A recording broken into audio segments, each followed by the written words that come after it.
Hello. I wonder how long that's been going. Probably Press, for, yeah, so press 1 if you can hear us.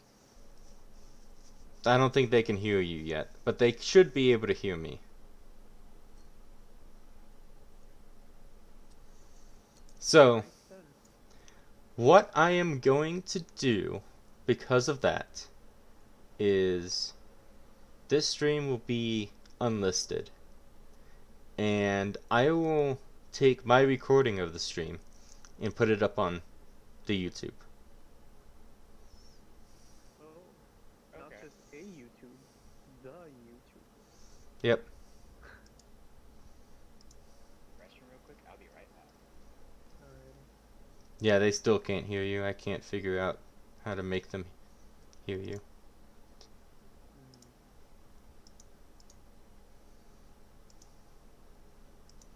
Hello. Can you speak? Yes.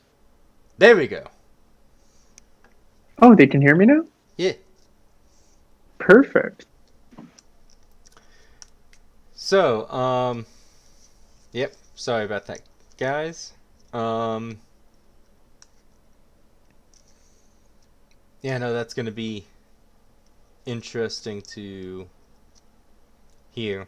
I completely forgot to check the audio when we were starting this. Well, this will be interesting. Yeah, no, so,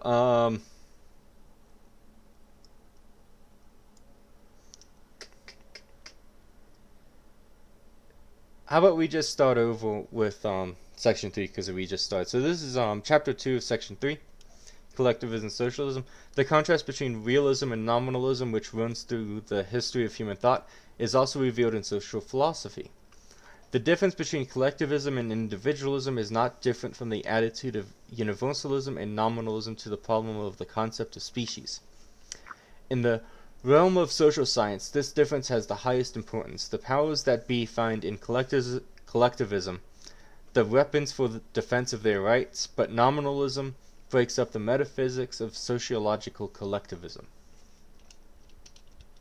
So, the definition of nominalism generally has two different definitions that are related. So the first definition is general abstract objects must have at least one member that exists in the real world or could possibly exist. Or the second definition is general concepts must pertain to the real world beings and or their characteristics. For instance, if we have a general concept of a horse, and this general concept of a horse includes that the horse is a horned animal, this would make no sense if we were to say as well that no horses have horns. And so to put that into more set theory, it makes no sense to have a set that has a characteristic that is defined by a characteristic that no member that exists, that we can prove exists, has. Alright. And so, for instance, another example would be if I said that cats are blue, and then all of the cats that we know that exist are not blue. It wouldn't make any sense to have that general concept of cats being blue. Hmm. And therefore it would be an invalid general concept. Alrighty. Yeah, Emo's gone for the moment, so that's why you I'm can't hear back. him. Okay. So, the political misuse of the contrast is visible when the purposive motive is assumed in ethics and politics. The purpose of the collective or the individual. This contrast presupposes the interest of the individual is in opposition to the whole. We will get back to that. The quarrel over the reality or nominality of the concepts becomes a struggle for the purpose of the concepts. And so it's kind of a bait and switch here. Just a switch of what they're talking about. Here arises a new difficulty for collectivism. There are social collectiva whose purposes conflict with the general collectivita just as much as those of the individuals. We can see that today in terms of BLM versus the general populace. If you've been looking at the ratings for BLM and the NFL, the players that believe in BLM are satisfied, they're happy with it. However, the ratings are completely tanked, so the general populace is obviously not happy with BLM's message and all of this. Also, BLM is rioting and looting and such, and the general populace that's not in their interest either. Then you also have the ruling class trying to seize power, and the elderly wanting them to seize power to make them safe, versus the rest of us with respect to COVID. And so, yeah, you have all of these, not really even special interest groups, but just smaller collectives within society that sometimes go against the general collective interest. Yeah. And this is a problem for collectivism because the reason why it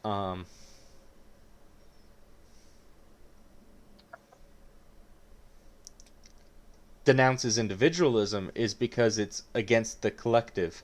However, there's all these other collectives that are also against the general collective. And so it has to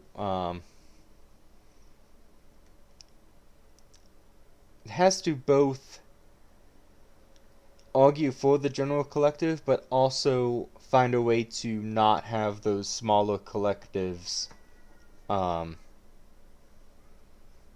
rise up against them, which means typically they have to give in to some demands to compromise. Okay. This is best seen in authoritarian governments like the Ba'ath Party in Syria, I believe it is, as well as Saddam Hussein's party before he was killed by the Americans. Mm-hmm. That these small collective groups, here referring to ethnic minorities and religious minorities, just ruling over the rest of society. So,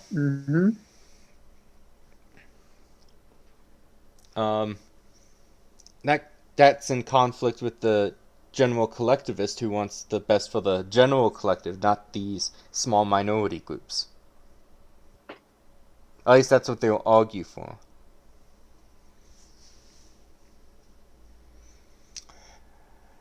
So, continuing, the individualist social philosophy did away with the conflict between individualism and collectivism.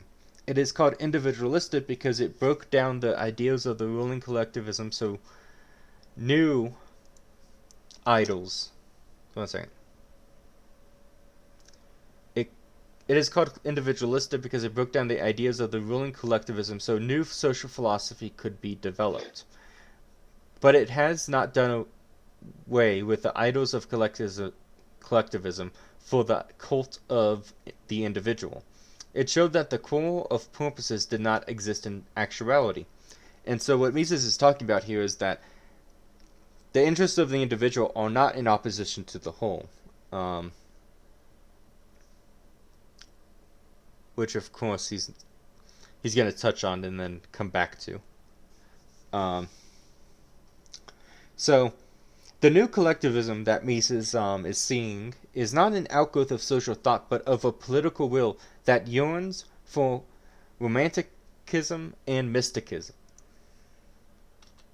Collectivism is the opposite of thought, the weapon of those who wish to kill mind and thought, thus begetting a new idol of the state. Collectivism has nothing to do with the old realism of concepts that we talked about in nominalism, but having risen from political and not philosophical needs, occupies a special position outside science. And so, collectivism is not an outcome of science that is value free. Instead, collectivism comes out of a bunch of value judgments. And so it's not a science, scientists aren't collectivists. It's that people with political motives become collectivists because it fulfills those political motives, and then they try to create scientific reasons for why you should be a collectivist. Okay. Apologies, I'm actually quite tired today. Yeah.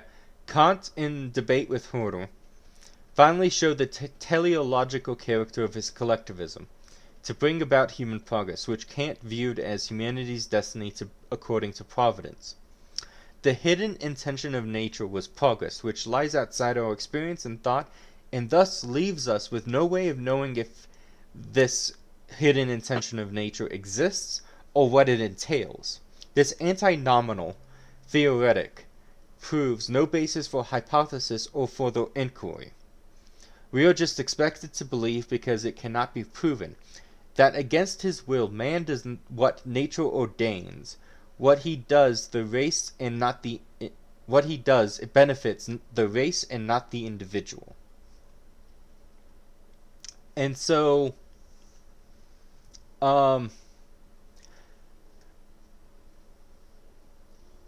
right, and so the teleological character is the purpose of Kant's collectivism, which was to bring about human progress.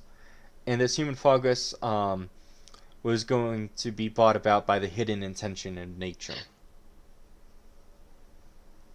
And so you can see how anti-nominalism gets you into all of these things that don't actually exist. You can't prove they exist. You can't prove what they entail. It's just like this idea that the hidden intention of nature is to think about progress in human affairs. Like, what does progress... Why would it be that? Yeah, why would it be that? What does progress even mean? How can we prove that there's this hidden intention inside of nature? We all can't, I don't even think we can use rationalism to go and prove it. Yeah, so this is why anti-nominalism is, as Mises says, provides no basis for hypothesis or further inquiry. It is just like a statement of facts of basically blind faith that this is what it is, and based on all of this, we can start doing other things within And this is what happens when you base your science not on value-free apodictically true statements like Mises does, but on a bunch of value judgments like Kant does. And so do I have not read Kant yet, but from what I understand, he's flawed in a lot of ways, but he's still important to read. Oh yeah, so especially his epistemology and his rationalism is important to read, but not his philosophy, I would say.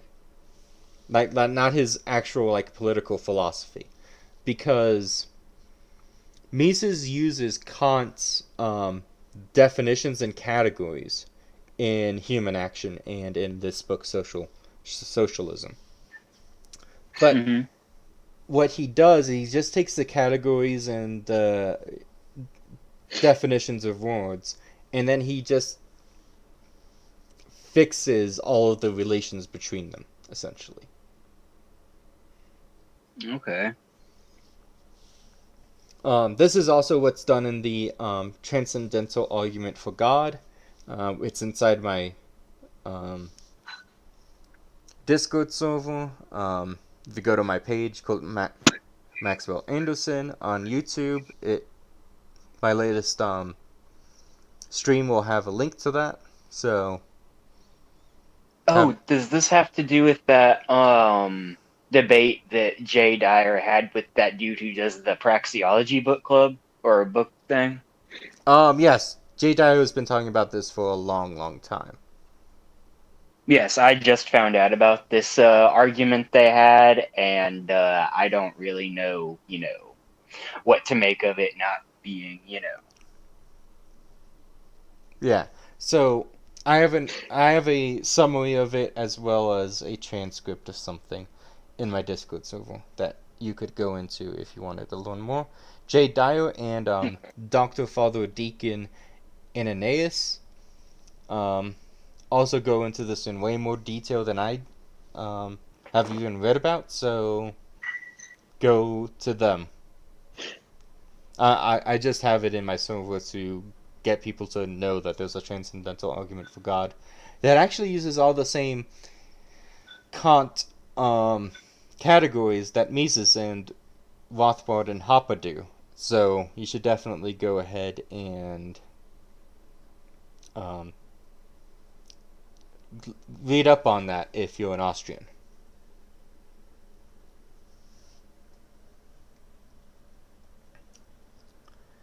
So, All right.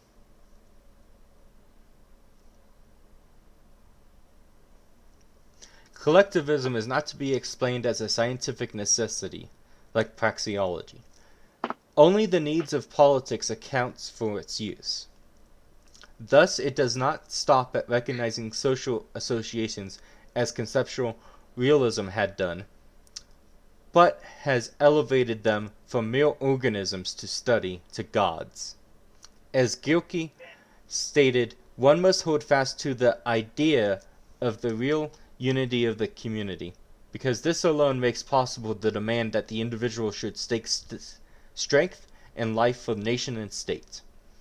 Lessing has said that collectivism is, quote, the cloak of tyranny, unquote.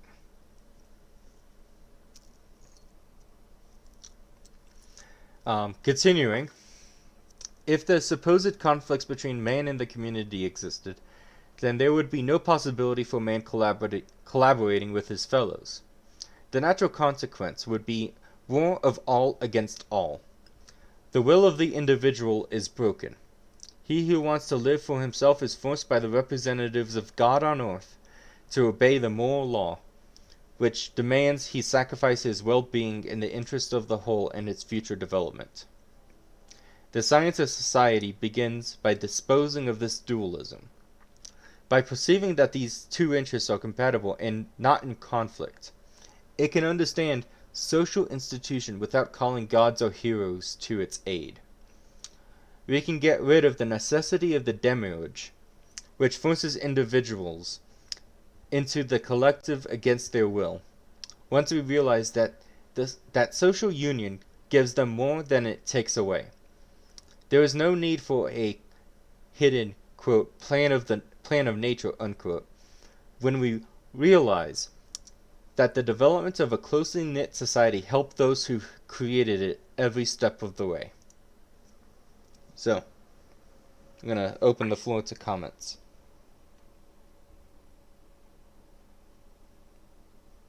I guess they don't really have comments to make. I don't have anything to say. Yeah. I am a man of few words. Yeah, no. Apologies. Yeah. How collectivism has accused liberal theory doesn't shows that it doesn't understand the importance of collectiva. Oh, sorry. How collectivism has accused liberal theory doesn't understand. One second. I don't know how I wrote this. Okay. Does not understand. I don't know. Yeah. So,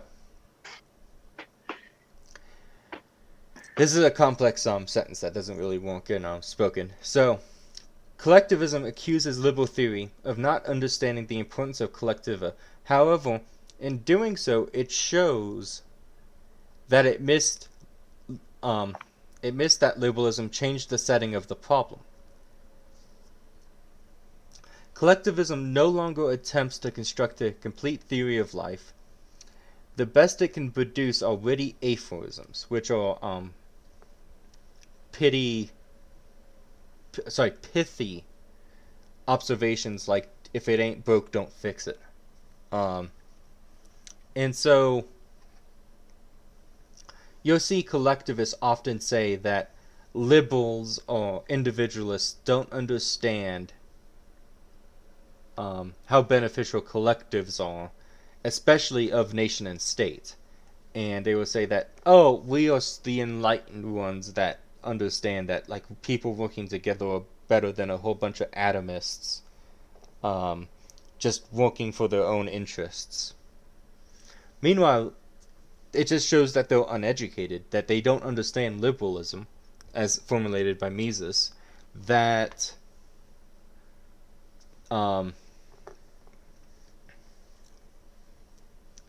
liberalism isn't about some conflict between the individual and the collective and choosing the individual, but is instead saying that the two interests are compatible and not in conflict.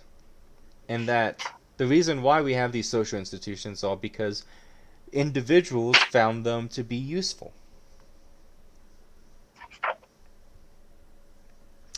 When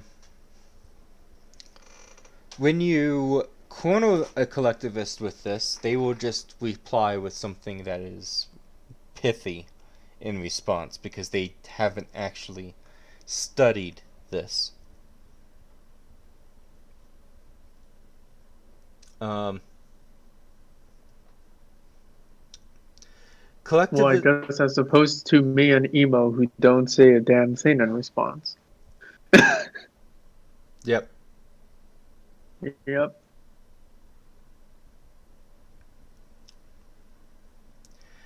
Collectivism could not surmount the difficulties liberalism presented, exemplified by the manner it treated social will. No matter how many appeals to the will of the people or to the will of the state are made, it cannot account for how the social will comes into being. Every collectivist assumes a different source of will based on political, religious, and national convictions. It is either the supernatural powers of a king or priest, or a characteristic of a class or people.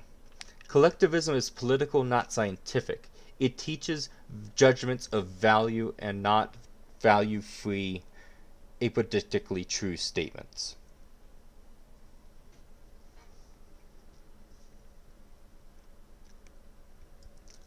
Collectivism is generally in favor of the socialization of the means of production because this lies closer to its broad philosophy.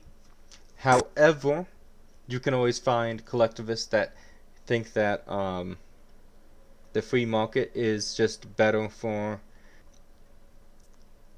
the general collective, and you can also find individualists that think that the socialization of the means of production is better. So, however, it is generally true that collectivists are socialists and individualists are free market people. Yep. Okay, Ema, this is your chapter and your section, so go ahead and introduce it. All right, so Chapter 3, The Social Order and the Political Constitution. Section 1, The Policy of Violence and the Policy of Contract. Violence was not something restricted to the acquisition and maintenance of property, but the spirit of violence permeated all life. All human disputes were settled by the law of the stronger, which is the negation of law. There was never actually any real peace. At most, there was just a truce. Society grows out of the smallest associations and grows to keep peace amongst themselves. At first, this was very limited, but step by step over time, a community of international law and a union of peace extended throughout the majority of humanity. Within this, the principle of contract was not equally powerful everywhere. It was most completely recognized in all that was concerned with property, but weakest in regards to political domination. The furthest limits on foreign policy were, apart from the process of arbitration, which is recent, disputes are still settled by arms. The further but so like ancient judicial duels, and must be settled on rules. email. All the same, yes. Let me just pick up what you cut out on. The furthest limits on foreign policy were the rules of combat. Apart from the process of arbitration, which is recent, disputes are still settled by arms, but like ancient judicial duels, but must settle on rules. Alright, go ahead. Oh, did I cut out? Yep. Oh, sorry. All the same, it would be false to maintain that in the intercourse of states, fear of foreign violence is the one thing keeping war from breaking out. Forces within foreign policy have set a standard of peace above the profit of a victorious war. Even the mightiest warlord cannot completely isolate himself for needing an actual reason to go to war. Those who wage war endeavor to prove theirs is just, or at least preventive defense, as a solemn recognition of the principle of law and peace. Every policy which has openly confessed to the principle of violence has brought about itself a world coalition which it has finally succumbed. So Right, and this is why you basically, have things like this is why you have all these stupid justifications of like, oh, they were going to attack us, so we attacked them first, so that way we could have the upper hand or whatever it is. yeah, literally, if you go by that logic, then the other party would be justified in attacking you because you could say that they thought that you were going to attack them, so they attacked you, so you were justified. And it's literally just an endless cycle of violence if you think like that. Right. But it is important to point out that they do actually try to prove that the rules are just. Right.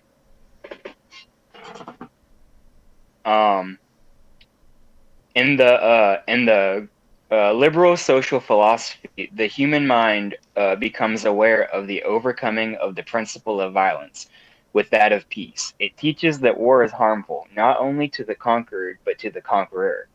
Society has arisen out of peace and is maintained through peace. Only economic action has created the wealth around us. Labor and not the profession of arms brings happiness. Nations are fundamentally peaceful. Because they recognize the prominent utility of peace. They only accept war in self-defense. It is the kings who want wars so they can get money, goods, and power. It is the nation's business to see that they do not have the means to launch an aggressive war. The liberal love of peace does not come from philanthropic considerations or of pacifism, but it is the social theory of liberalism. Liberal pacifism is the offspring of liberal social philosophy. The liberalism aims at the protection of property and rejects war are two expressions of the same principle. So, Yeah, there's not really much to go into, and this is a big difference in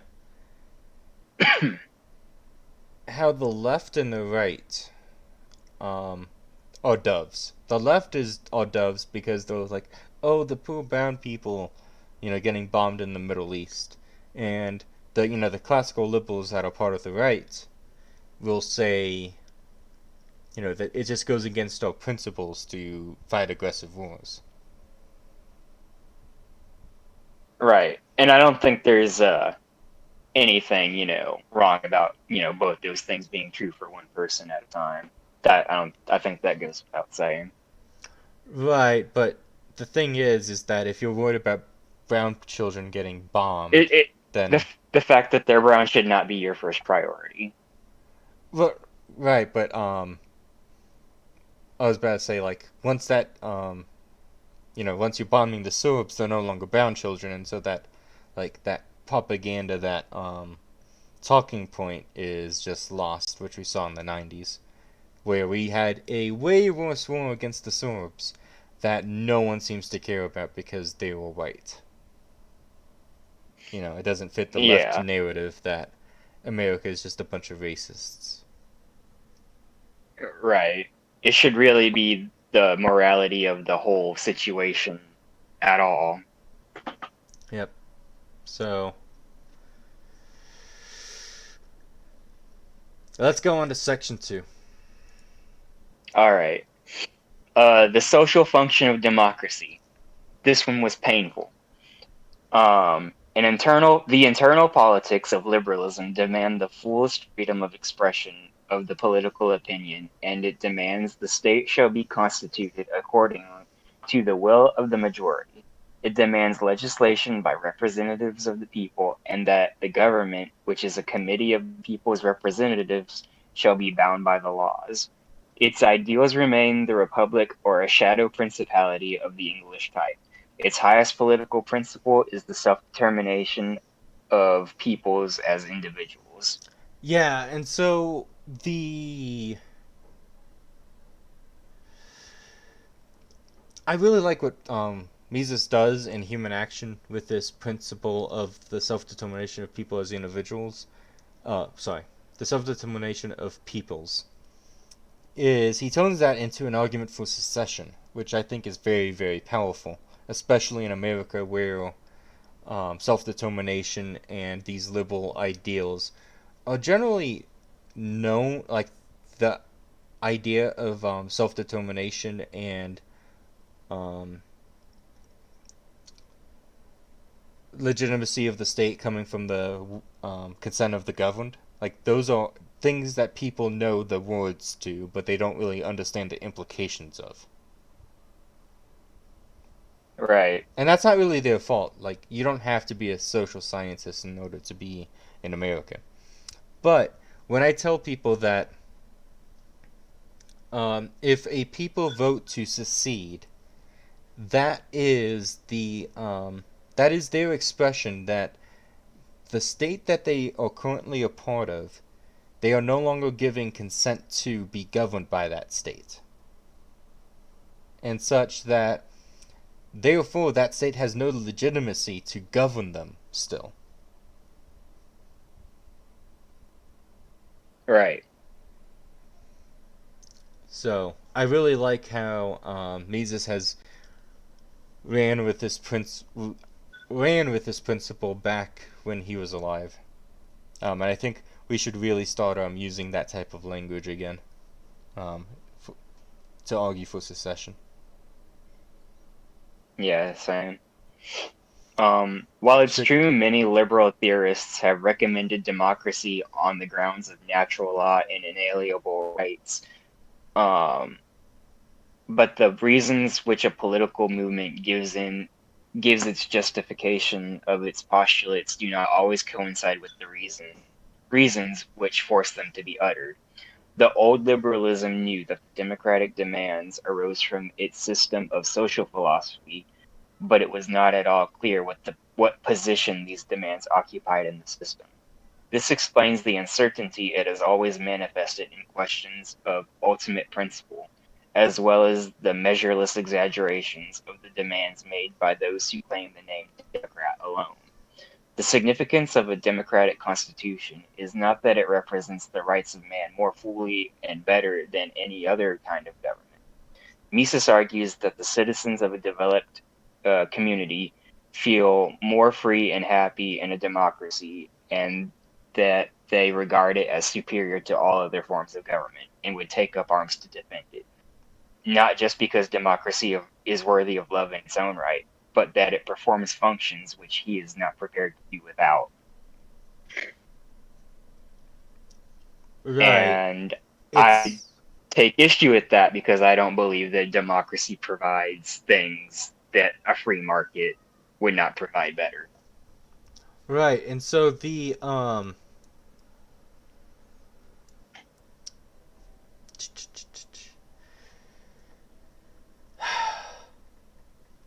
it also is kind of interesting that Mises is writing this right after World War One, where nationalism is first being brought up as a topic, and it seems to be completely going by him, as people are not necessarily fighting for their preferred system of government, but just for their nation. You know, just raw patriotism. Right.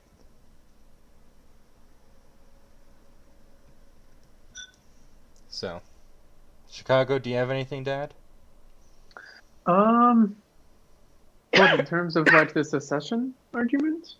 Anything. Well, yeah, we need to go and use whatever rhetoric we can get, really. I mean, if we're going to be normalizing our views on it. So I'm all in favor of really using whatever rhetoric we can to go and further our own arguments for things. Yep. All right, moving on. It is usually argued that the essential function of democracy is to elect political leaders, and that through competition the most capable are chosen. However, it is difficult to see why democracy would necessarily be luckier than autocracy or aristocracy in its selections, when throughout history in non-democratic states have had such leaders won and had approval. One cannot maintain the democracy always puts the best people in office. Friends and enemies of democracy may never agree on this. It is the truth is that the significance of democracy is to make peace and to avoid violent revolution. Even in non-democratic states, the ruler is dependent upon the backing of public opinion in the long run. Those in power are always necessarily a small minority against an enormous majority, and thus attain and maintain power by making the spirit of the majority pliant to their rule. If there is a change, and those who the government's legitimacy rests upon dislike it, the ground beneath it is undermined, and it sooner or later gives way and a new system takes its place. But violent revolution costs blood and money, lives are sacrificed, and destruction impedes economic activity. Democracy seeks to prevent such loss by guaranteeing accord between the will of the state and the majority. It does this by making the state legally dependent upon the will of the majority for the moment. In internal policy, it realizes what pacifism seeks to realize in external policy.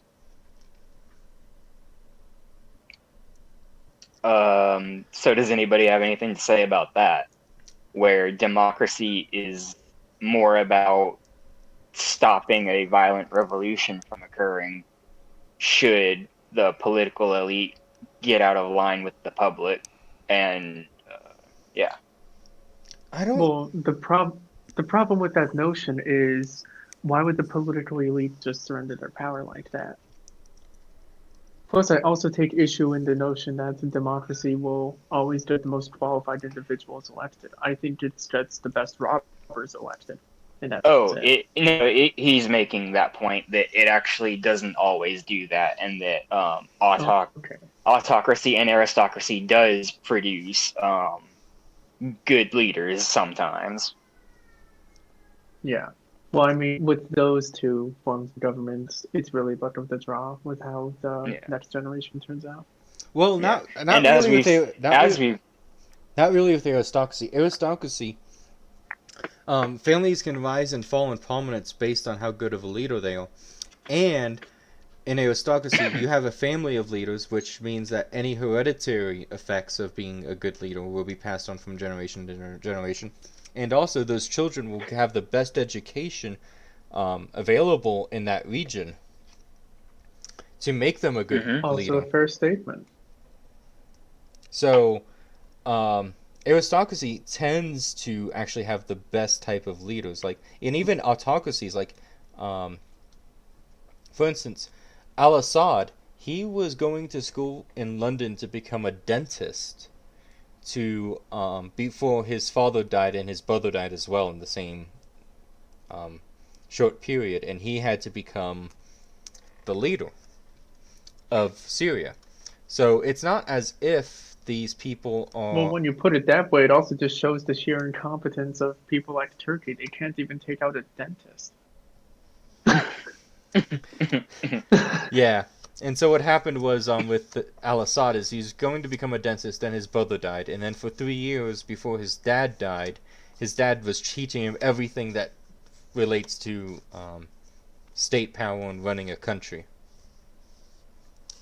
because he was going to give it to Really? the oldest brother, but that oldest brother died in a bombing, Hmm. and so he had to. I hope it wasn't one of ours. Um, don't know. I really don't know. I know it was a terrorist, but I don't know if it was U.S. backed or not. Hmm. Um, but yeah, no, it's just a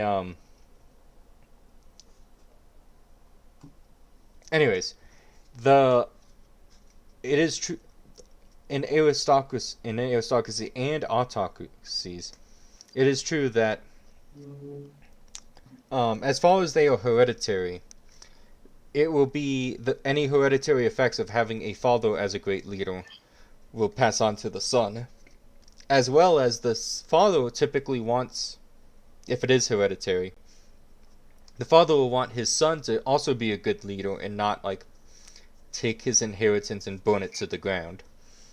And so he will train him up from birth, essentially, to be a good leader. And so the bad leaders of history that come from monarchies are really just proof that, like, no matter how much you do to try to get a good leader, sometimes you just don't get one.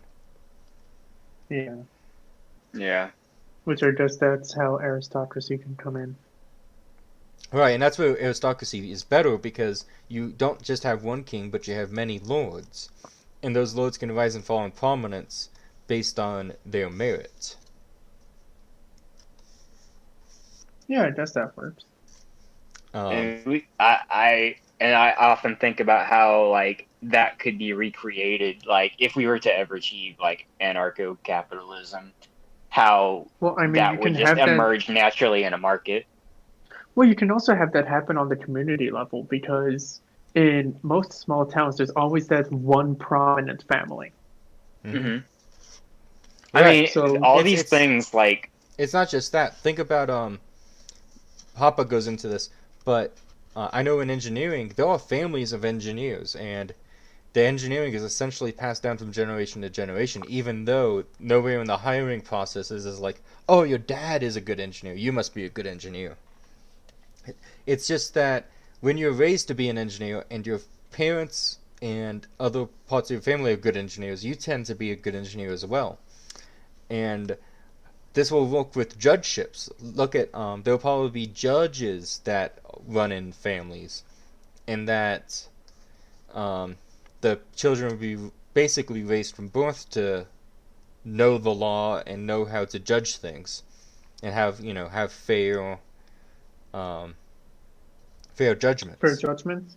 Yeah. Yeah, and so all of this, you'll have these systems that are hereditary, but not necessarily. Like there could be a really good judge that just comes about not through his family being judges, but just through merit on the free market. However, the free market does give rise to aristocracy, as can be seen in my engineering example.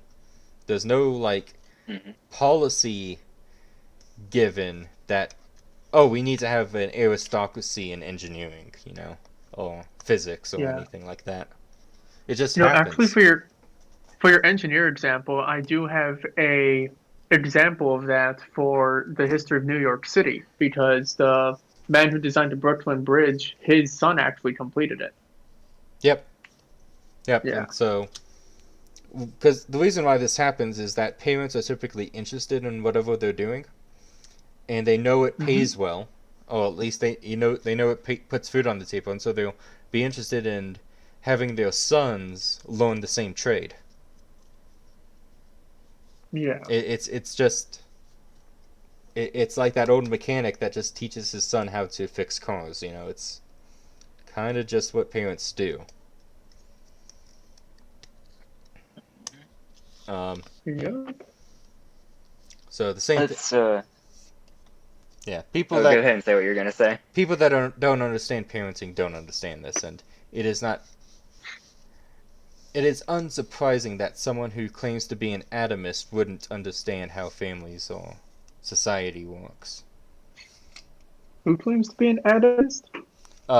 Esso. Ah. Then why does he Also, wear clothes?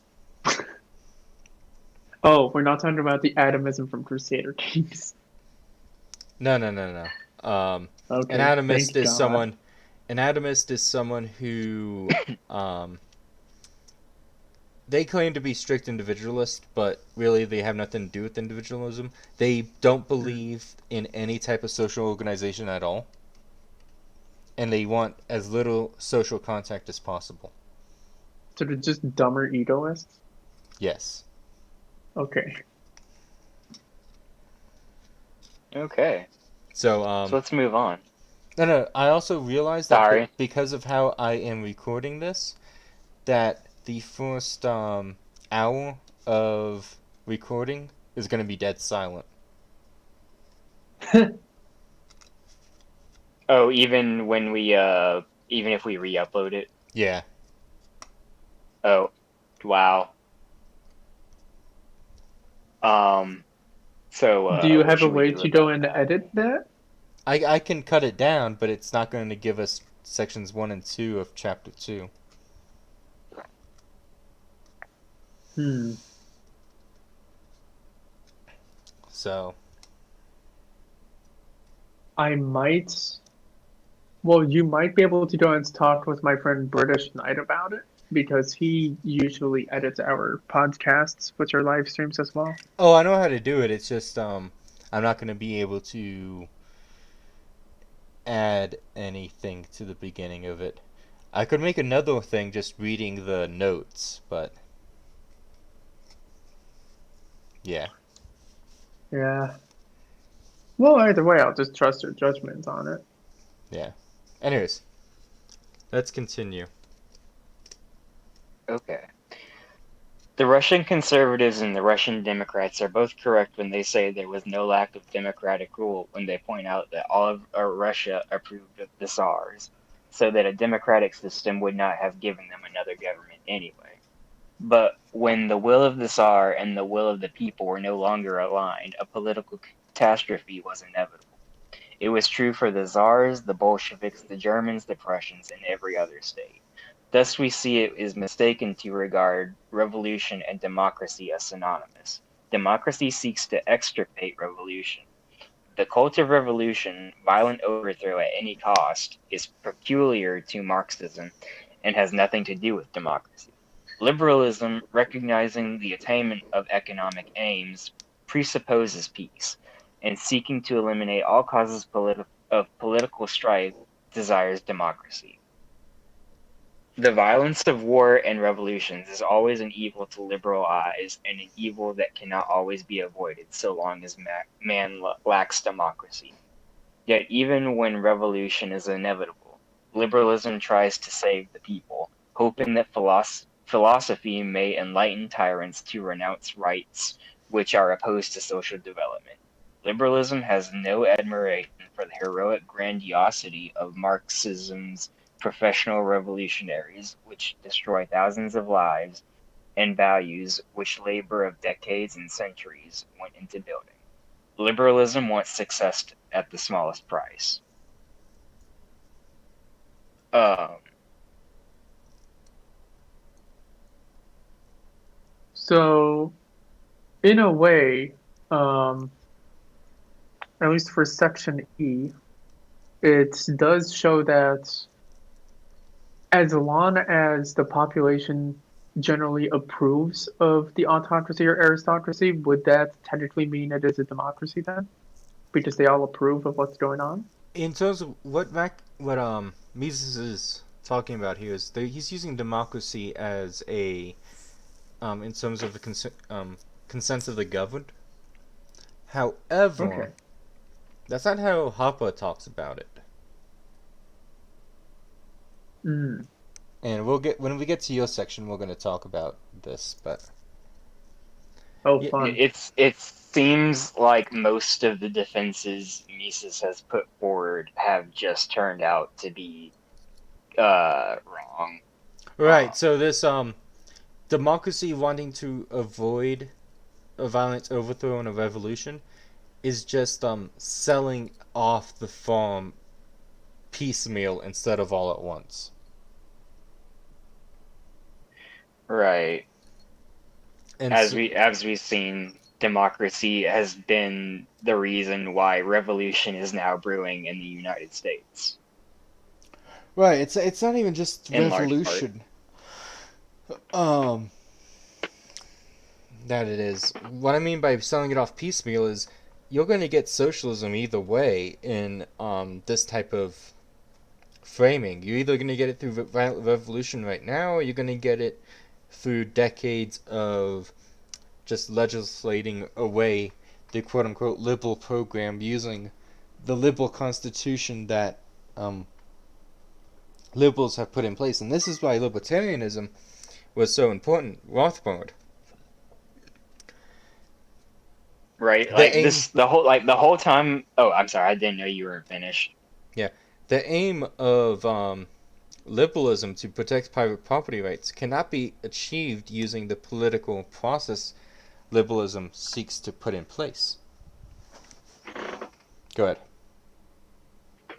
Oh, okay. I was gonna say like I made this point before, but in Mises' defense of democracy, like okay, so we're electing leaders to make laws and legislation and stuff, but like not only does this require tax money to even fund these the people that are in charge of everything, but like what are we passing laws on? Obviously, these have to affect, um, people's private businesses and what they can and can't sell. Like I can't imagine what we're doing with this democracy that he feels that we need.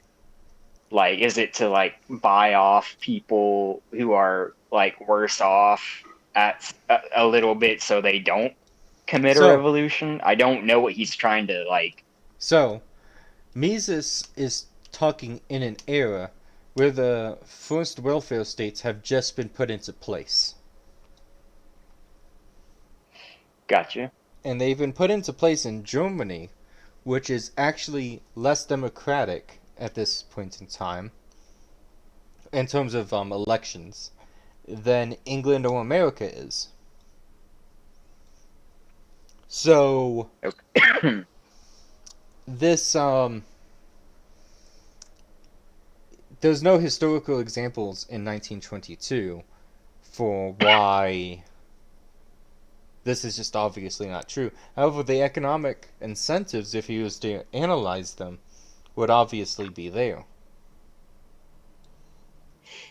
Right. So you think that just like America being more free and it having, I guess, democratic elements and such, he was just looking over here, just being like, I prefer that.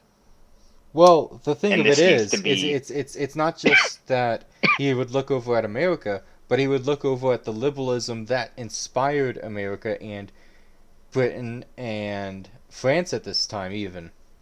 And look at right. the Yeah, that too. and look at how these ideas brought these governments into being, not looking into the economic um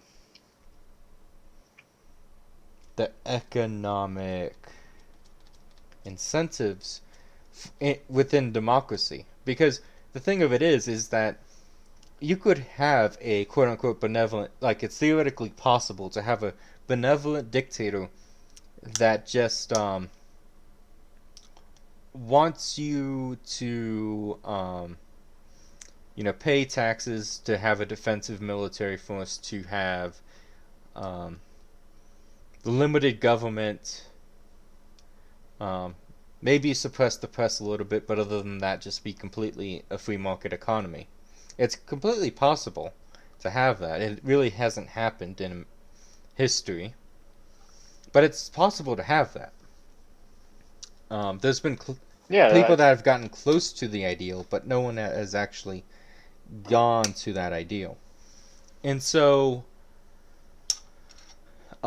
it is not democracy that is the reason why private property rights are established, but it was because it was the will of the people at the time that were overcome with this liberal philosophy, and it was the errors of liberal philosophy that doomed these nations, the West, into their current state. right. Yeah, I guess Mises just wrote this book far too early on to go and realize what happens with democracy. Yeah. Did he make any concession? Like, I know he made like some small ones, but did he make any larger concessions towards the end of his life, knowing what Murray Rothbard had written so far, at least? Um, no. And Rothbard's alliance with the left would have really soured him on these critiques because how it just like led Rothbard to ally with a bunch of progressives.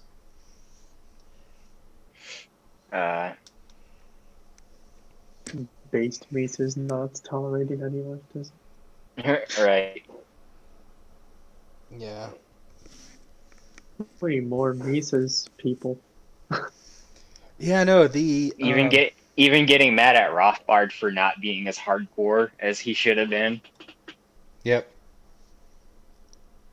Yeah, no. Now people call Rothbard a Nazi, but Mises called Rothbard not right wing enough. Yep. A point I made in my They say the Austrians are boring. a point I made in my LP article that's on the front page of the Hoppean right now. Nice. So, Is this your newest article? yeah, it's the newest article that was published like a day or two ago. Yeah, I read it. It was really good. Yep. Thank you. You're I have welcome. shared it, but I have not gotten to reading it yet, but will after this. Yep. I believe it's only like 3 pages. Okay. Yeah. It's nice and short. Yep. All right, let's move on. The violence of war and revolutions is always. Oh wait, no, I already did. I already. Yeah, I already read that one. Democracy is self-government. Yep. Democracy is self-government of the people. It is autonomy, but not everyone collaborates equally in legislation and administration. Direct democracy can only be realized on a very small scale. Even small parliaments cannot do all their work in meetings. They must set up committees, and even then the work is divided among different individuals. Here is the proof that the masses follow the leadership of a few men. That not all men are equal, and some meant to lead and others to follow, is something not even democracy can alter. We can't all be pioneers. Most do not wish to be, nor even have the will. To achieve the ends for which democratic institutions strive, it is only necessary that legislation and administration be guided according to the will of popular majority, and for this purpose, indirect democracy is completely satisfactory. Democracy is not less democracy because leaders come from the masses to devote themselves to politics.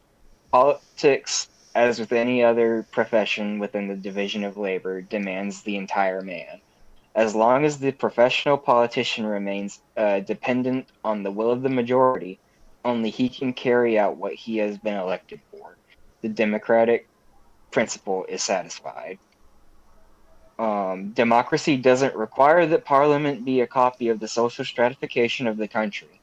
The gentlemen of leisure and the journalists and lawyers of various parliaments probably represent the people better than the trade union bosses and the peasants that have brought uh, ruin to German and Slavic parliaments. Those governments could not represent the will of the people. For society, these higher ranks, already a result of public opinion, exert on the minds of people in proportion to their mere numbers. A conflict would occur if one kept them from parliament and public administration by describing them to the electors as men unfit to rule. A conflict would have arisen between public opinion and the opinion of parliamentary bodies, and this would make the functioning of democratic institutions difficult, if not impossible. Um, and basically, you can kind of see how the concept of bio-Leninism applies to this. We are now having like quotas for certain groups in society that would not Emo. naturally be in leadership positions. Um, Explain and bio-Leninism. Bio-Leninism is basically where the I'm trying to remember how to word it. How basically those who are the underclass in society, who generally would not be successful, uh, or have jobs in society, are given positions of power to, I guess, maybe not necessarily represent this group, but to amass power into those who would not have it in order to revolt against society. Taylor says Um, Mises unfortunately never really acknowledged H.L. Mencken's critiques of democracy, which is disappointing considering his thorough critiques of everything involving in it. Yeah, no, it would have been nice to see Mises become an unironic free market monarchist or something like that. Would have been pretty yeah. cool. But I am putting a link to a video on bio-Leninism in the chat. okay. Also, hi Taylor. Yeah, no. Hopefully y'all can see that. But yeah, once cultural Marxism has like taken root, basically they try to get that underclass that they want in power, in political power.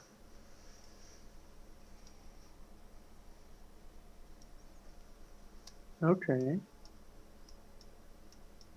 Yeah. I don't know if you can see the link in the chat. But I can't. Well, I mean, I'm not even looking at the chat. I can't Okay. right now. But hopefully you're also putting it in the correct chat because we changed links. Hang on. 1 second. I probably did not.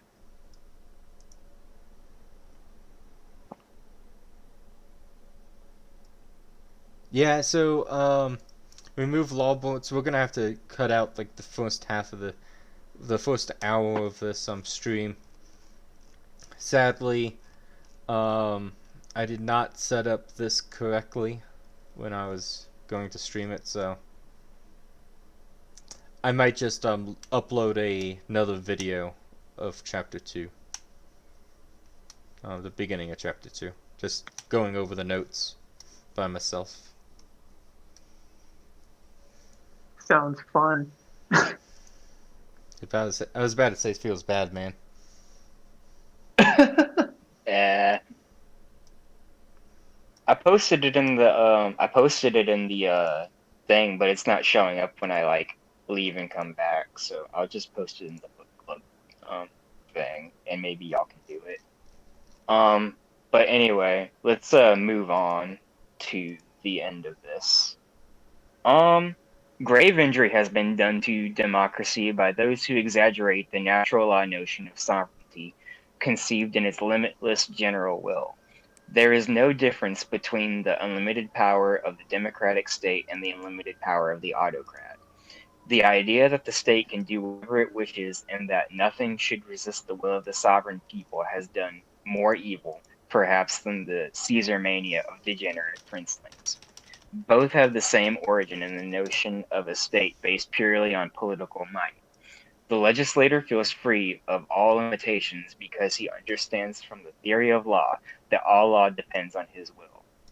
It is a small confusion of ideas when he takes his formal freedom to be a material one and believes himself to be above the natural conditions of social life. When conflicts which arise out of this misconception show that only within the framework of liberalism does democracy fulfill a social function.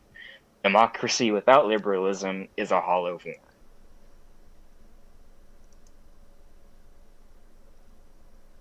So does anybody have anything to say about that? Well, Because I don't though true understand. that democracy without liberalism is a hollow form, you can also definitely have liberalism without democracy, but I don't have to tell you guys that. Yep. Yeah. Try And arguing I that to don't. Mises.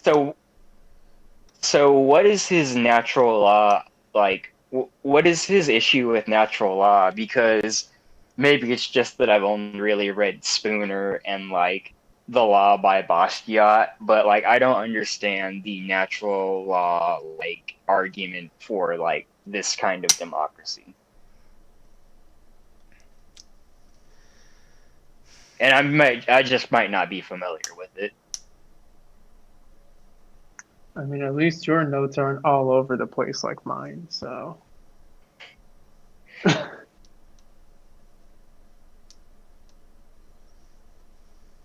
um, but yeah, for this natural law thing, um, I think he goes into it in section 3 because I don't think Oh, okay.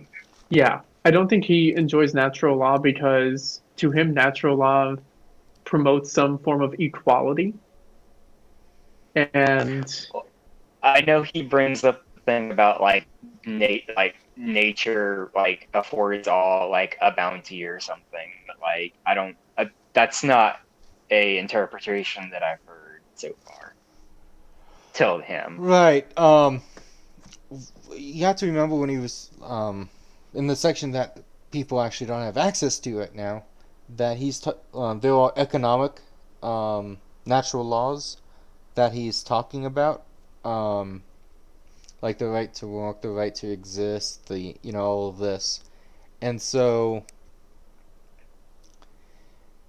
Mises doesn't actually believe that you can have a scientific conception of ethics. And so he doesn't believe that natural law theory, like there's anything grounding it.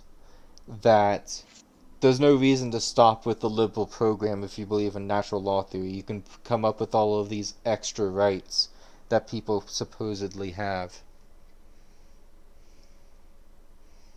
I don't know. Like, I feel the fact that I am in control of my own body is, and that is justification enough.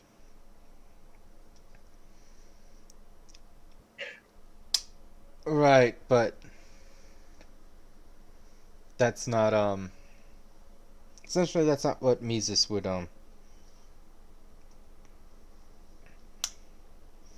that's not convincing to Mises.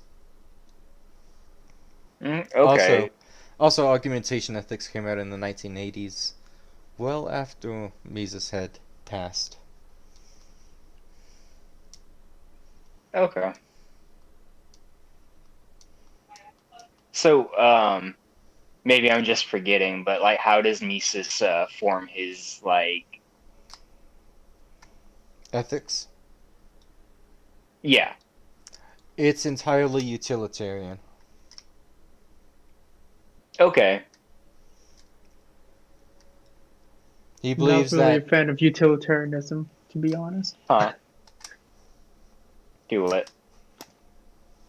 Oh, I'm saying I'm not really a fan of utilitarianism. Oh, I'm not either. I mean, me yeah. neither.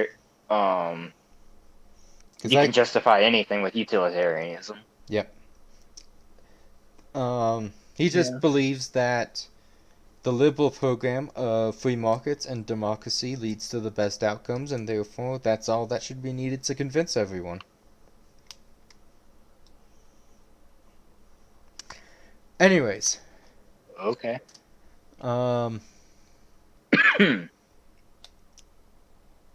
Chicago, it's your So section, so if you want to take us away. Oh god, this is going to be embarrassing with my notes. can it be worse than me? Okay. Your notes were actually pretty good, to be honest. Thank you. Section 3. The ideal of equality. When utilizing logical reasoning, it may be assumed that political democracy would be a logical product of liberalism within a society. Therefore, socialism may be seen as an evolution of liberalism through the democratic process. advocating for egalitarianism. This striving for equality is also justified, at least under socialistic principles, by natural law, with various groups throughout the history of mankind, including various religious, psychological, and philosophical schools of thought, trying to also strive for such goals. However, the fact that each individual is a unique product of nature and nurture means that such goals are themselves impossible to attain. This is also a major issue with the argument of natural law, as these circumstances ensure that some individuals will be treated far better by nature than others. The end result of this process, wherein the strong rule over the weak, is therefore only stopped when political democracy ensures that all individuals have an equal say under the law in a society. Right, but do they? Do they, Mises? They do not. What does the 51% say? Yep. Yeah, the 51% says get shafted. What does the 50.01% say? Yep. And so Well, it's not just They usually say in very many words the words get bent. it's not just that, but the rule of law is not kept in democracy because you need all of these exceptions to the rule of law for the democratic state itself. Yeah. Mhm. Well, that, and also when it's the people themselves being elected, well, of course they're going to change the rules to go and help themselves. Mm-hmm. You can see that today with what it takes to be a party and to get on the ballot and all of that. There's all these rules to jump through, and then there's an exception for the two major parties. Yeah. I mean, this is the only political party which I really do somewhat support now is not even in the ballot in my state. Is it the Constitution Party? Yeah. Yep. It's the Constitution Party. Yep. And it is on the ballot in my state, and I've thought about voting for the person. However, the presidential candidate in my state is different than any other state, and so it's like, what would even happen? What? Yeah. What? I don't know Party organization, folks. Yeah, I have no idea how that would even work. Let's say that the Constitution Party won, but needed New Mexico's electors in order to get elected. Like, how that would even work. It all hinges on you. I'll just come in and I say... hate that argument so much. I'll just come in and say, I'll just come in and say, hey, you know what? We should have Ron Paul be the president, and everyone should be happy with that. And then everyone will clap. Emperor And then we- Aurelian for president, please. Yep. And then we make Ron Paul king till he dies. Yep. What, in like 10 years? Then what? Let's say that. Let's say 11. Okay. So 2031. Then what? I don't know. No. We'll have to figure that Well, I out. guess then we put Rand in there. We can either put Rand or we could Put The Massey up Turkish there. import, Hans Hermann Hoppe. I was gonna say Tom Woods actually. Oh. Make Tom Woods king. doesn't want to do it. He's too busy feel like being a Tom- comedian. He's too busy having a podcast that is successful. He's too busy having a life to be president. Yeah, no. Another person that who could be president that people might know. Jackson said, "Yo, just realized the Constitution Party nominee is the cocaine Mitch guy." See, it's a woman in my state.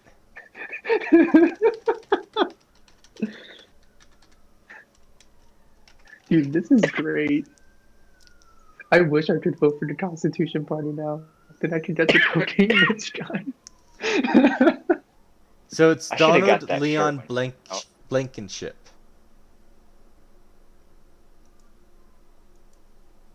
Right, that's the. Yeah, I think that's the normal guy.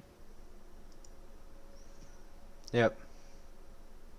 At least somebody is normal. I'm definitely not. LOL. My name speaks for itself. Yeah, you're definitely not normal.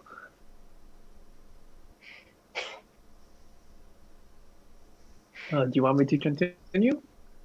Sure. Alrighty. However, is such equality able to be considered a moral good? After all, a society benefits the most when the means of production are owned by those who are the most qualified to not only maintain their current output, but also improve upon said outputs through careful investment and care. Something which necessitates an inherent belief that some individuals are smarter, stronger, and overall better than others. Such a system is also precisely what liberalism recommends through the use of the free market and the proverbial marketplace of ideas. Thus, liberalism only allows for equality under the law, and not either equality of opportunity or equality of outcome, if any form of equality is to be sought out.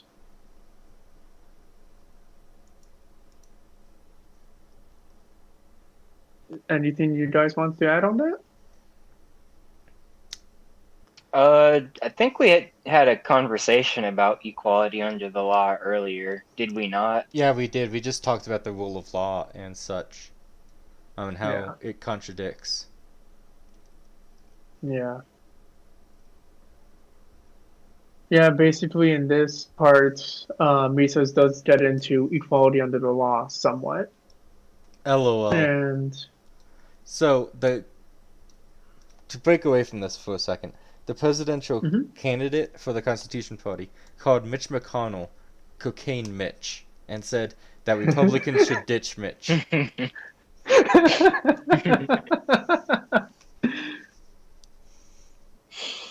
Well, hell, I'd vote for him again. He is a rather speedy turtle. Yep. Fucking Gamera looking at. The premise of the monocle was that McConnell's father-in-law owns a shipping company that in 2014 was found to have 90 pounds of cocaine on one of its vessels set to leave Colombia. Is anybody really shocked? I'm not. I'm surprised there This is wasn't standard- more if it's a major vessel. To be honest, yeah, especially considering who he's related to. Well, that and also, do you know how much a single shipping container can hold and how many shipping containers a vessel can hold? So much.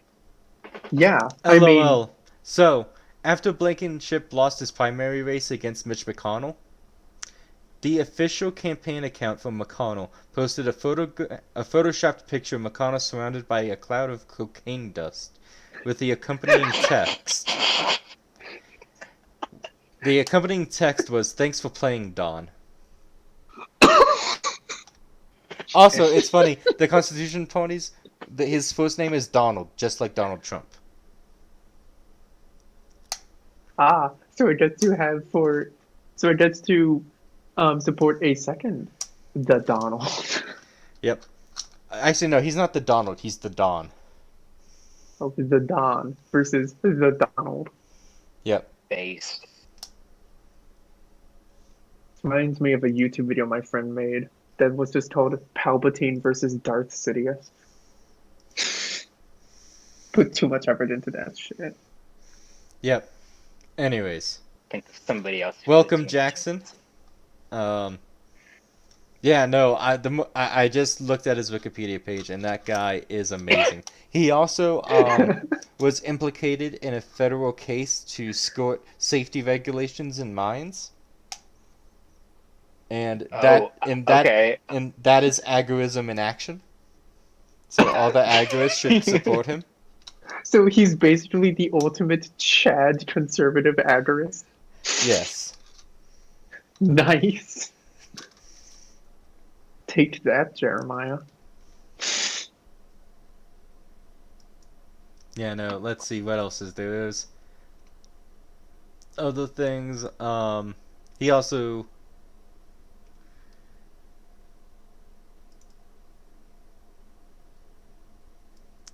There was a groundwater pollution problem at Massey Energy, contaminating wells around his home.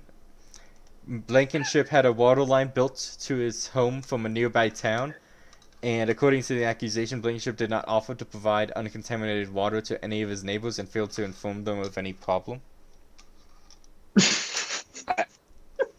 I love him. He's literally the Monopoly guy. This is amazing. This is the ultimate libertarian stereotype. Yeah, no. He's making J-Reg's ANCAP character look not satirical enough. Right?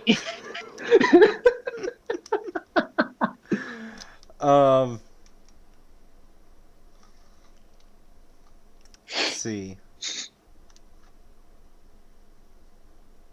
Yeah, so he donated $3 million to a super PAC to get a sitting Supreme Court justice in West Virginia defeated in a general election. He was defeated. And speaking about the election, Blankenship said, "I helped defeat a judge who had released a pedophile to work in a local school, who had driven doctors out of state, and who had cost workers their jobs for 30 plus years. I think this effort helped unchain West Virginia's economy and benefited working families." This is one of the... Sorry. Yeah, this is one of the controversies. USA Today called Blankenship's ads venomous.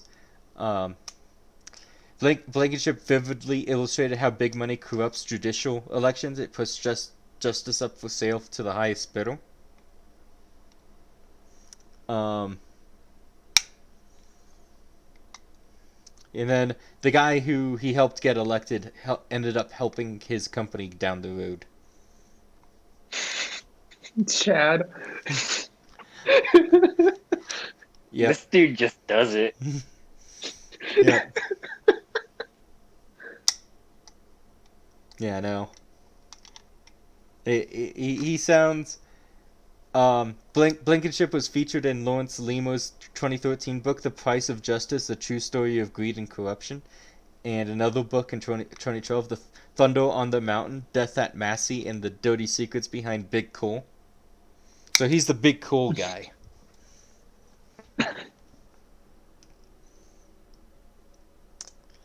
I love... This is hilarious. Yep. Yeah, no. This... Yeah, no, actually, he works in Kentucky and West Virginia, so he's from my area, and yeah, this is exactly the type of businessman that my grandfather was. Too bad he didn't decide to teach any of his sons how to do this. Yeah. Because my Would have grandfather... been great. You could have gone full Blankenship. Yeah, my grandfather had 11 children. Retired at 45. His wife told him that he couldn't retire until he paid for the college of every single one of his grandchildren. He then went back to work and retired again at 47.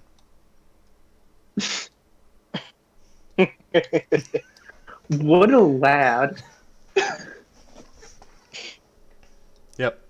Meanwhile, for me, the only reason why my grandfather on my dad's side has ever retired was because he was legally obliged to, and then he would just find another job. He's still working and he's like 94. All the way up until he was 89, my grandfather was still value investing in houses. And so what he would do is he would wait for a low point in some area of the country in terms of prices, buy up houses there, and then when the economy turned around and the housing prices went up again, he would sell them. Oh, wow. And so that's what he's been doing ever since the 1980s. Mm. Word. Yep.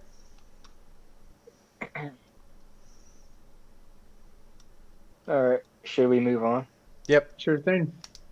As such, an understanding that the law must be able to equally serve those under its aegis, with no group or groups receiving preferential or discriminatory treatment, is also a necessity for liberalism. It must also be made clear that the law's function is a social one, with individuals deferring to it in order to serve their own self-interest of maintaining a peaceful and stable society. However, even in equality under the law, there is the danger of individuals falling into the pitfalls of demagoguery, as there are opportunities for certain individuals, those tasked with creating and enforcing laws, to gain far more than the average individual through certain interpretations of the law. This is also incidentally an issue with political democracy, one made particularly apparent with its political process being open to the whole population as opposed to a select elite. Yep. He finally touched on one of the issues with democracy, but I have a feeling that he is not going to touch on it any further. Yeah. He didn't go full hop and call democracy a soft variant of socialism and then just tear into it. Oh, you should see what my friend Mitch always does whenever he takes Hoppe saying the words democracy. He then just cuts to a segment of a metal band just screaming the gods that failed afterwards. It's probably Metallica. Probably. Yep. Still beautiful though. Yeah, no, anyways, let's continue. Let's get done with Alrighty. this. And yet, it also must be considered that the notion of equality itself should not be considered unsocial. Well, wait, no, should be considered unsocial, as it only considers the viewpoints of society as a whole and not the individuals that said society must serve.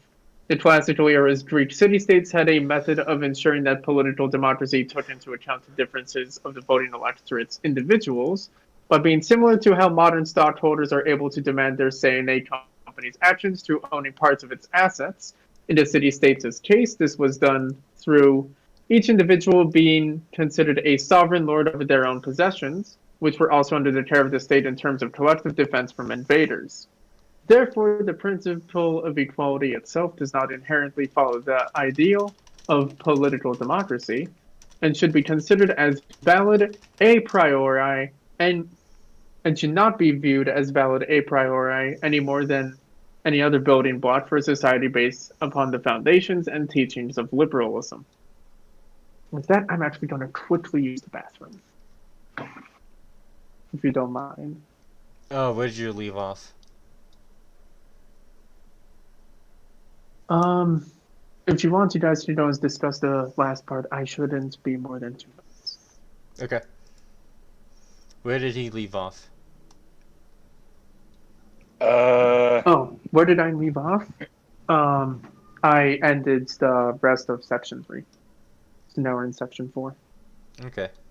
Emo, do you feel up to talking about that? Say that again. Do you feel up to talking about section 4?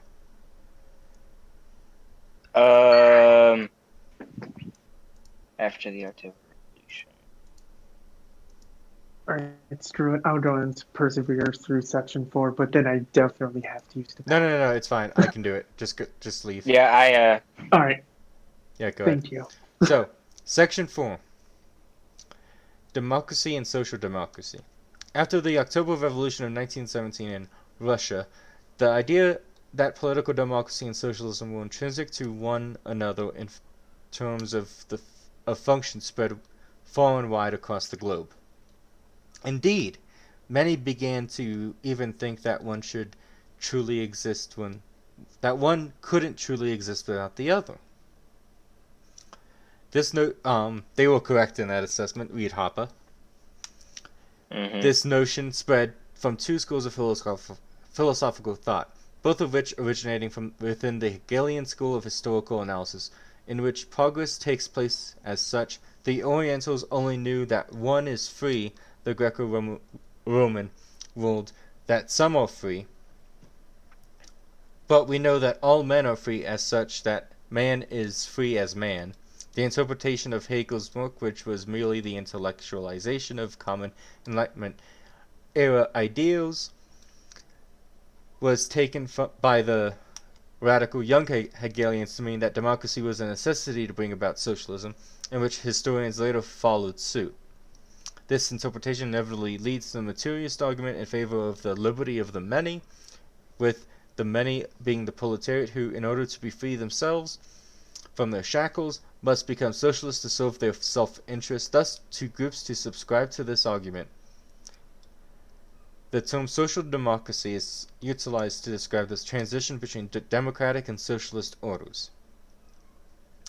This desire to utilize social democracy is also brought about due to the heartland of socialist revolutions during Mises' time.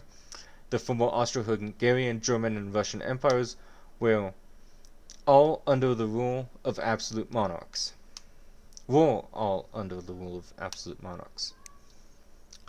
As a result, any opposition party to the imperial governments of the region had to demand democracy in order to have any power within their states. Because of this, discussion pertaining to the use of democracy in socialist parties has been rare.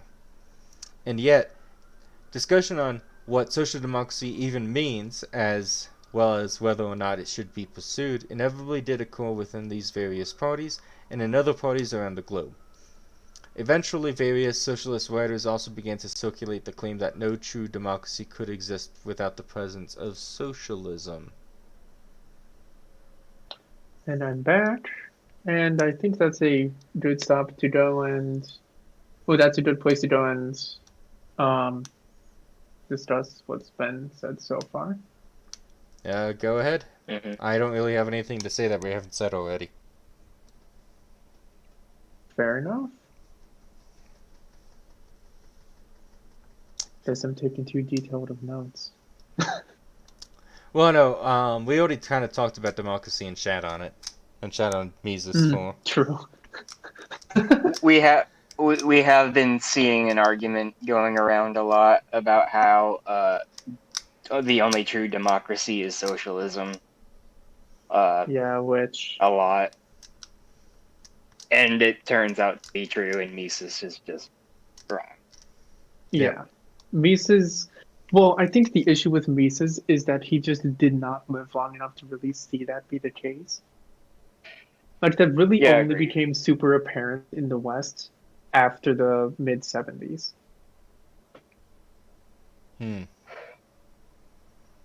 So I don't fault Mises for not knowing that, because, well, you can't get more information on things when you're dead.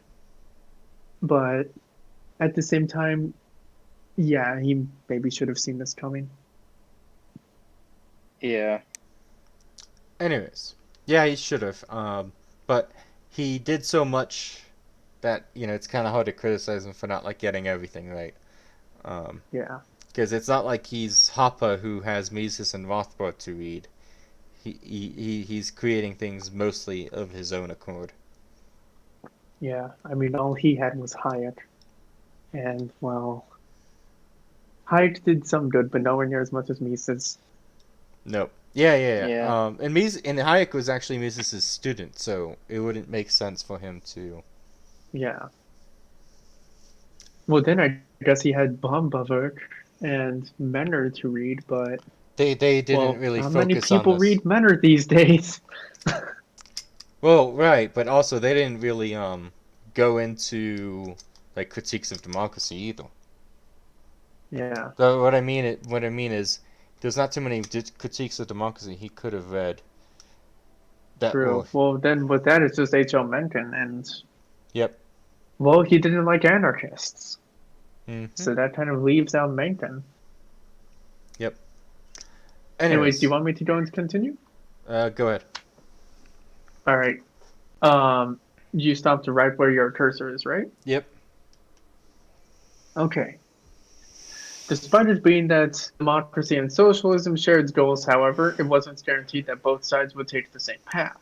As such, debates began as to whether or not the democratic system should be utilized to bring about socialism, with this being a major point of contention pertaining to whether or not social democracy or the dictatorship of the proletariat should be attempted.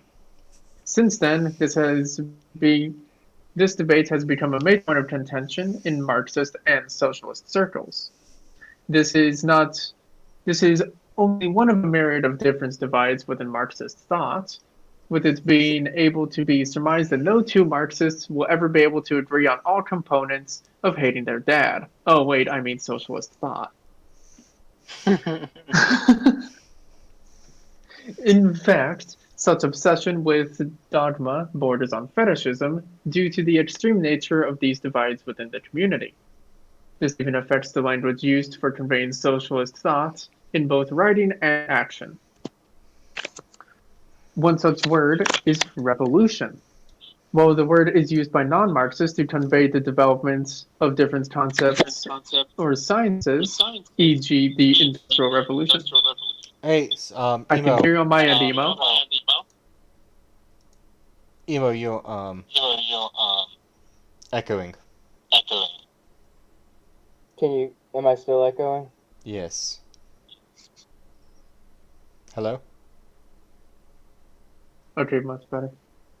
Do you want me to go and wait until he's back? Go ahead. Alright. While the word is used by non-Marxists to convey the development of different concepts or sciences, such as the Industrial Revolution, the Marxist instead uses it as a substitute for putschism. You're echoing I can still hear me. Okay.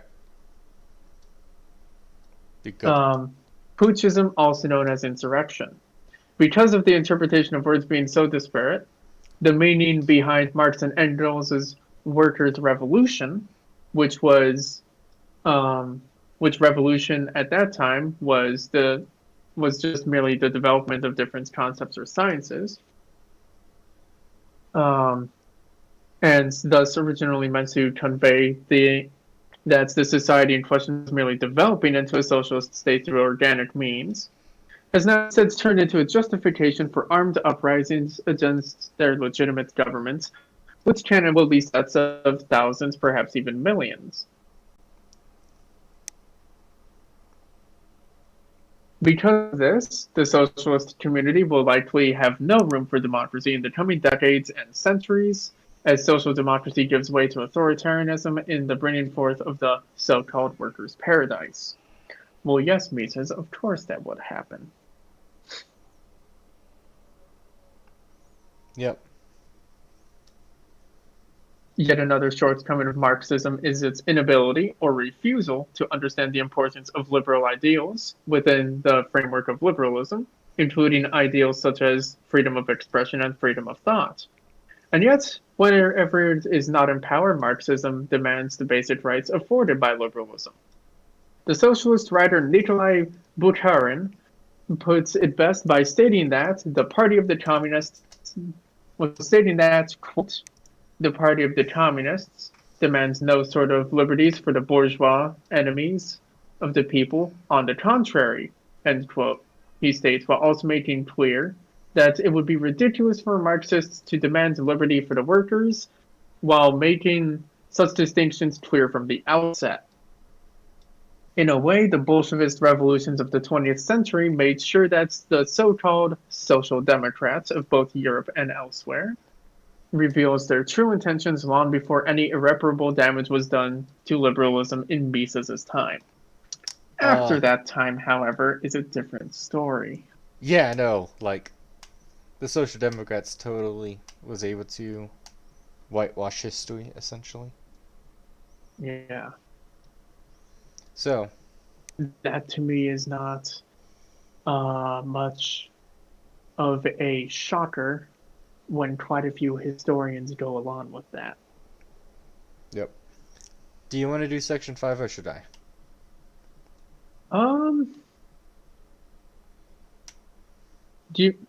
I'm fine either way, so your preference. You should do it because you speak better. Fair enough. Section 5. The political constitution of socialist communities. Beyond the dictatorship of the proletariat lies the paradise of socialist dreams. The lack of repression would mean the lack of a state. Thus, a society will exist without coercion. It follows from this dream that socialists do not occupy themselves with the political constitution of the socialist commonwealth.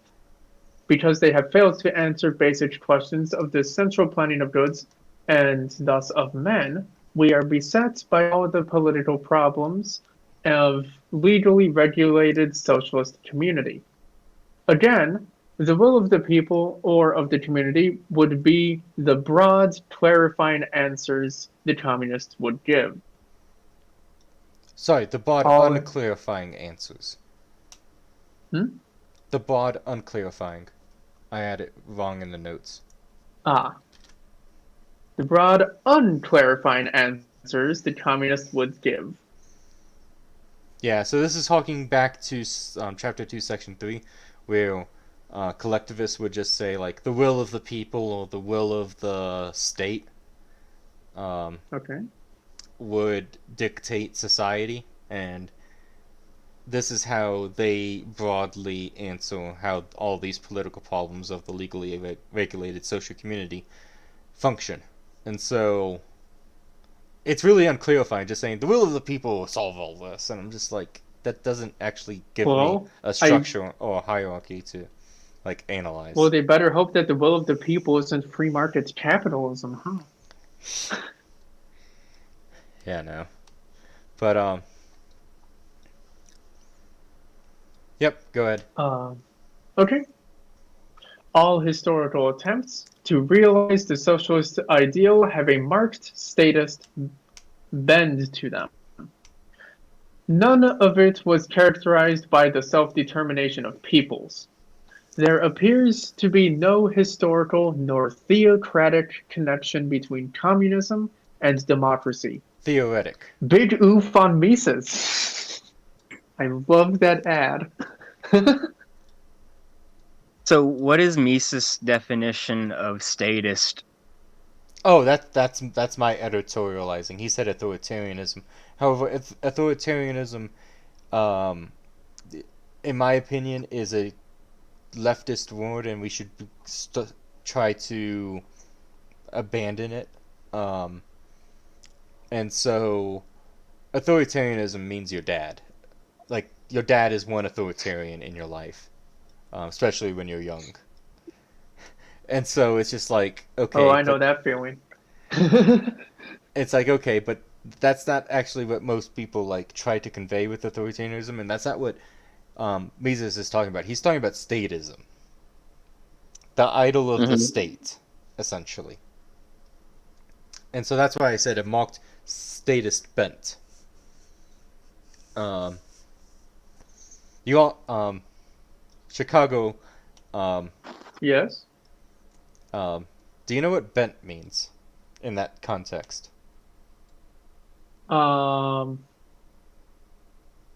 It means that it has a preclusion to go and be statist. Interpret things a certain way. Yeah. Yeah. Okay. Because you changed it in a way that I didn't understand. Like, I was like, maybe he just doesn't know what bent is because. Well, I didn't know if other people would, so that's why I changed it a little bit. Yeah. So. Yeah. Anyways, the big goof on Mises is him saying there's no historical or theoretical connection between communism and democracy, and just looking at the 20th century, it's just like, oof. Oof. Oof. Huge oof. Yep. Unironically, everything I don't like is socialism. Yep. Yeah. Well, I mean, it's wrong. It's either communism or leftism. That's it. Yeah. Which really, they're just one and the same. It's just one of them is more extreme. Mm-hmm. So let's finish up this last paragraph and then we can talk about it. Very well. we find that the unraveling of Marxist dogma is decidedly undemocratic. Both socialism and liberalism seek to achieve peace, but the peace arrived at is different. The peace of liberalism is that of progress. Socialism brings the peace of the graveyard. It is not the peace of pacifists, but of pacifiers. Every absolutist creates this peace through absolute domination. So brutal. Yeah, no, this is Mises kind of at his best right here. Socialism brings the peace of the graveyard. Yep. Beautiful tweet. Wait, no, beautiful quote. Tweet. What? I've been on Twitter too much. Help. Yeah, no. Definitely not putting that in my Twitter drafts.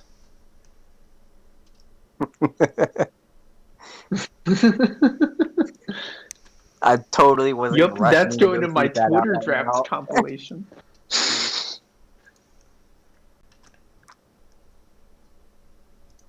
I have so many drafts of just me typing out "no" in all caps.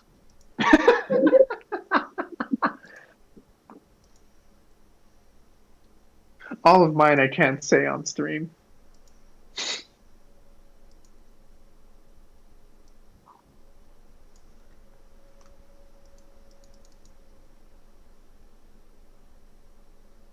Yeah, no.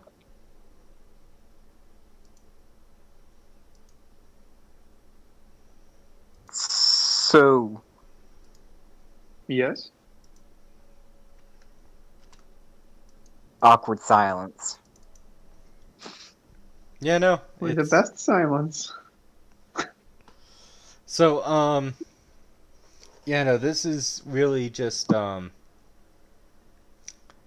Mises was correct in stating that the, Marxism and socialism will only lead to, undemocratic in the sense of not having elections. Like, for instance, in Sweden, it is actually illegal for you to criticize Swedish, immigration policy in Sweden.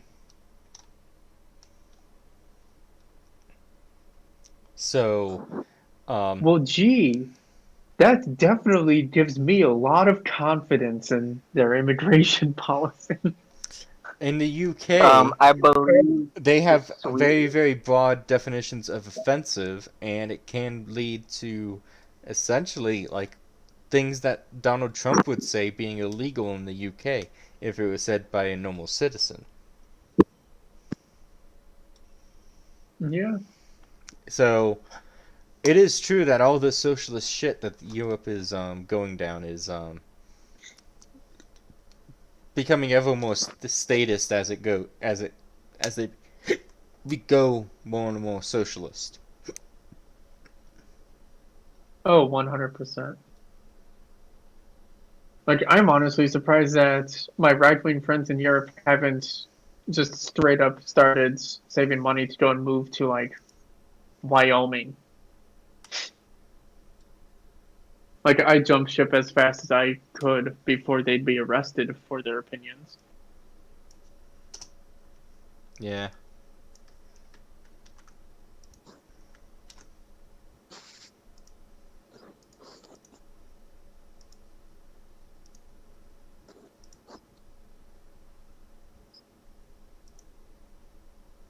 So, do you guys have anything else to say? No, I think you basically proved the entire point with what you wrote. Yep. So, You know, basically communists are actually worse at saying what's in their doctrine than non-communists. yeah. Which means that they haven't read it.